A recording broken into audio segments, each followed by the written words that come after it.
Mastering the Twister, right? Mastering the Twister, the DVD, finally, after being, it was supposed to come out 2 years ago, but it's the strangest thing. I just kept delaying it, kept procrastinating, and every time I delay and procrastinate stuff, it always turns out to be like the right thing to do. Just waited and waited and waited, and then bam, Randy J wanted to executive produce it. He was like, come on, dude, let me make this a James Cameron production. You know what I mean? Let's blow it up big time. And I was willing to just do what everyone else is doing. Put up a big white sheet, get some mats, one camera, some dude you're paying $20 an hour, and just roll with it, And that was the plan. The plan was just do it myself, make all the money. And then Randy J said, dude, let me make the best instructional DVD ever. Let's make it so that no one could ever come, close to putting it together. And I'm like, does an instructional need to be that crazy? I don't know. I don't know if it needs to be that crazy. No one's really doing this, but fuck it. Let's do it. Let's try to make it as large as possible. For sure, there's never gonna be another instructional DVD like this ever again, for sure, unless Randy produces it again, like if he produces, Advanced Rubber Guard. Music, you got everything, am I right? Yeah. We got some shots in this DVD, in the instructional. We got some shots. I don't want to give away too much, but they'll never be duplicated. It's impossible. We got some shots that will never be duplicated, because unless fucking Steven Spielberg's son does Jiu Jitsu and then he wants to do a DVD for Helson Gracie or something. You know what I mean? Are we looking at Steven Spielberg does it? Then it'll be like that. So I'm assuming Randy is he a 10th Planet player? Yes. Him and his director of photography, Justin, they were both 10th Planet fans to begin with. And when they heard that I was looking into it, I actually called him and said, hey, because he's always offered his services. Hey, if you ever want me to shoot anything for you, I got incredible equipment. And I'm like, okay, all right. And he said like 2 or 3 times, like, okay, all right. It's just so much shit on my mind and so much shit going on. And then when it finally came to the point where I'm like, damn, am I gonna delay this DVD 3, 4, 5 years? I gotta fucking do this shit. So I'm like, yeah, if I'm gonna produce it myself, shit, I hate putting all that shit together. I need an assistant, I need producers, I need someone to do all that shit. So I said, fuck it, here I go, trying to be the fucking producer. So I called Randy up. I go, does that offer still stand? Can I use you say you got all this equipment and all that shit. I really didn't know to what level. I didn't know, because some people bullshit, they say, yeah, I got some cool killer equipment. This is LA. And you get there and you're like, oh, you're full of shit. Okay. I remember that. I didn't know. So all I knew is he offered a spot. He let Einstein shit, like Pirates of the Caribbean shit, right? Or whatever. 6 digits. This is like super legit. They're not fucking around. They got the fucking Matrix cameras. Super slow-mo. We're gonna do some super slow-mo. What Smoke's Open song are we gonna be filming with? Today we're gonna be working on Jiu Jitsu. Oh, right on. That's the name of the song. It's a song that Raka from Dilated Peoples spat a verse on. Is that correct? Spat a verse on? No. And you're gonna put this video intertwined or intermixed with the Mastering the Twister? Yeah, it's always mixed up. Got it. You saw Mastering the Rubber Guard DVD. Man, I forced my music down everyone's throat. Like, dude, I just wanted to learn Jiu Jitsu. I didn't want to listen to all these fucking songs. And they skip over them. And then, they're on the internet. Like, I like the fucking techniques, but man, I don't want to fucking hear his music. Always skipping them. Fucking in the way. God damn it, music everywhere I go. And then their daughter or the wife, they start liking the music. They listen to music and they're fucking into it. And then the guy says, fuck, let me sit down and listen to this jiu-jitsu guy making fucking music. It's impossible. Like, people don't want athletes, people that are known for athletic shit, people do not want to hear music from them. They don't. I don't want to hear fucking music from LeBron James. Put out a fucking rap CD. Unless someone fucking tied me up with chains, I'm not gonna listen to. I love LeBron James. He's a bad motherfucker. Damn, if I saw him, I go, oh shit. If I got to party with LeBron James, like, fuck this, I'm partying with LeBron fucking James. That would be the shit. But I would not listen. If he gave me a CD, I'm like, I don't want to listen to your shit. What are the odds that you can are you gonna rock? People just want to be into musicians and bands that have been a musician. That's it. They don't want to hear about the fucking jobs. You don't talk about any job you have. You're an artist. You rock out. You're on the road. If you're not that hardcore, you don't want to. It's like you don't trust their music or something. But like the people who haven't heard it before. The sound is. Well, anyways, let me. I'm gonna get to the sound. So I understand that people don't want to even give my music a chance. I totally understand that. I gotta dig myself out of a hole. But what they need to understand is, I started Jiu Jitsu when I was 24. I've been producing music since fucking I was 10. Music has been in my blood my whole fucking life. That's what I do. I started Jiu Jitsu at 24 as a fucking hobby to stay in shape so I wouldn't be a fat rock star. So once people understand that, they'll understand, oh, he's not an athlete, now he's trying to make music. That motherfucker was a musician his whole life making music, and he got lucky with this hobby he was doing on the side.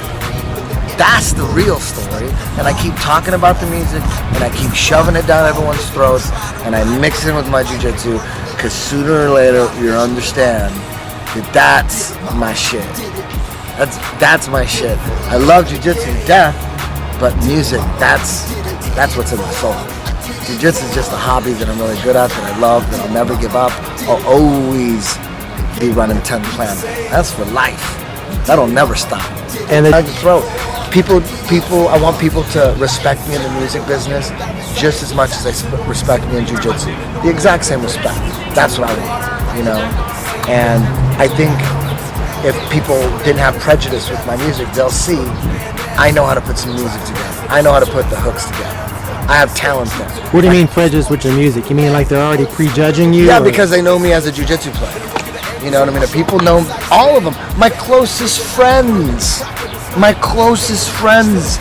all know me from jiu-jitsu. Joe Rogan, Joey Karate, Joey Coco Diaz. None of them. These are my best friends for years. They didn't want to hear my music.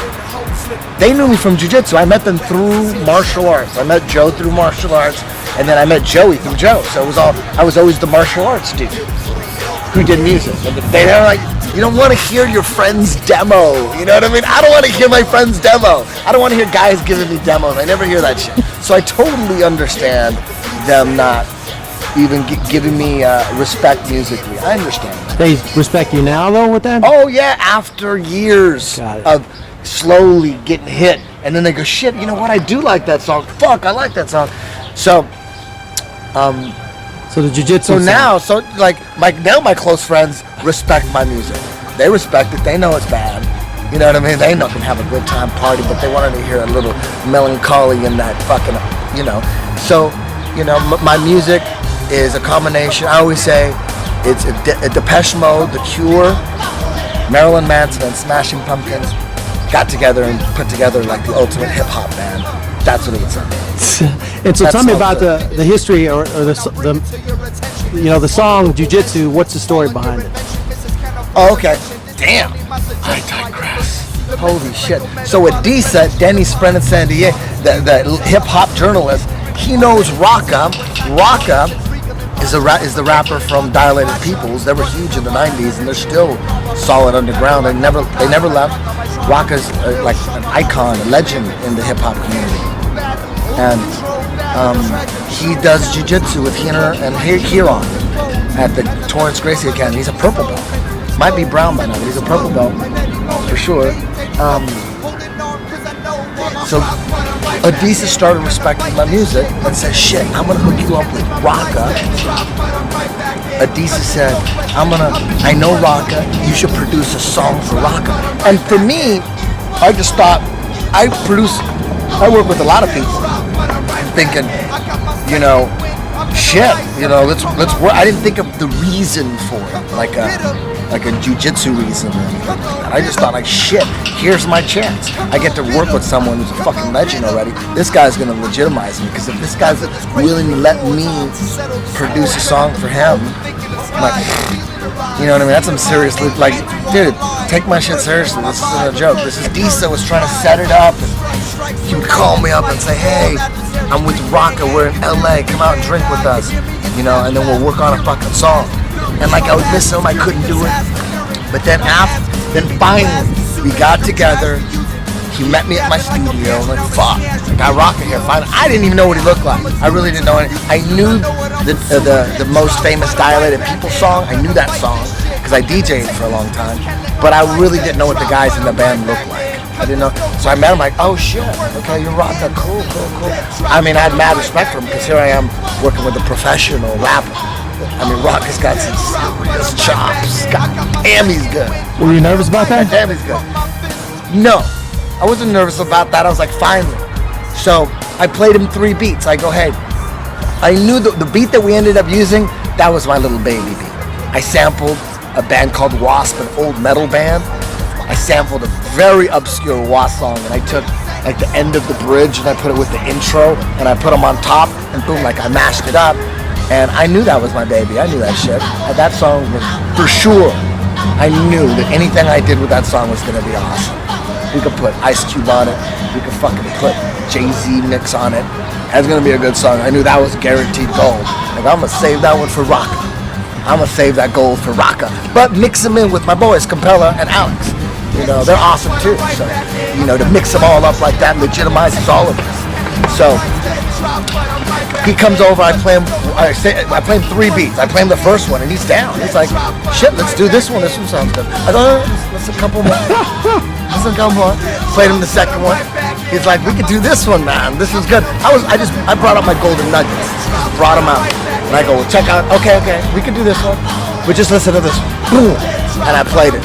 And he's like, let's fucking do it. And I go, what's the song? And I go, I thought about it. I go, Adisa's putting us together.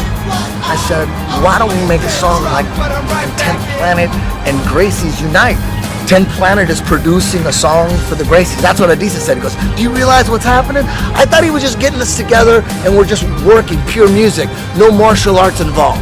To me, it was just pure music. But Adisa's the one that said, dude, do you realize what this is? It's 10th Planet producing something for the Gracies. I'm like, oh shit, that's right. We're working together. You know, that's, to me, I didn't really even look at it like that. Like, I don't care where, he could have trained Pedro Carvalho. I didn't give a shit, you know what I mean? I just wanted to work musically, but he is hardcore with the Gracies, with Huron, Henner, and Halleck, and Horion. He's deep with them motherfuckers. He puts those dudes in rap videos and produces songs with Halleck, because Halleck is a rapper. I mean, so Rocka's mixing it up with those guys, deep. 10th Planet and fucking the Gracies coming together and fucking rocking out. You know, no shit talking of any kind, just united. You know, and I looped the beat. He just got on his phone and he writes his verses on his phone. And Rocka just, you know, I just put a loop on it, and then Compella started, because Compella could just write. I put a loop, I put a beat on. I go, give me a verse in 20 minutes. Compella's like, let's do this shit, and Compella's just like. You know, so Compella's writing, Rocka's texting all his shit. So you don't know if he's texting a dude or something, or a girl or whatever, or working on the verse. I just keep looping. 20 minutes, 30 minutes, 45 minutes. Compella's writing. He's old school, but now he's switching to the phone. He's like, that's a good idea. So Compella's switching to the phone. I think he's fucking. Alex is Forsaken Soul, the other rapper. Anyways, and you know, I don't know if it took 20 minutes or 45 minutes, but when we're ready to go, I'm like, how is this gonna come out? I go, you ready to go? He rehearsed it a little bit. We ran through some, and as we ran through like practice runs, not the final track that we used, I was like, holy shit, this is good, god damn it. Holy shit. I'm like, I got one right. God damn, that's a good verse. That first verse is fucking great. Rocket killed that first verse. That's like some... And Hoist dominated them all in one night, and Hickson hasn't been beaten in one fight. That's deep shit right there. You know what I mean? It comes together and explodes. That People can buy it, or got it. Any closing things you want to say to Fifth Planet people or people in general? Thank you very much for the support, man. I mean, it's the strength of the association and my website. We all come together at the website. We're all sticking together. You know, guys that jump on board and rep 10 Planet. They got an association, an underground association, a grassroots association. We stick together, and we don't have Gracie Power or Gracie Baja Power. We're still tiny, but we got a lot of love. And everyone's on the same frequency, everyone's on the same page, and we all have the same mission, just to come up with the coolest jiu-jitsu system on the planet. The most effective, we're into the science, but we also don't take ourselves too seriously. That's very important.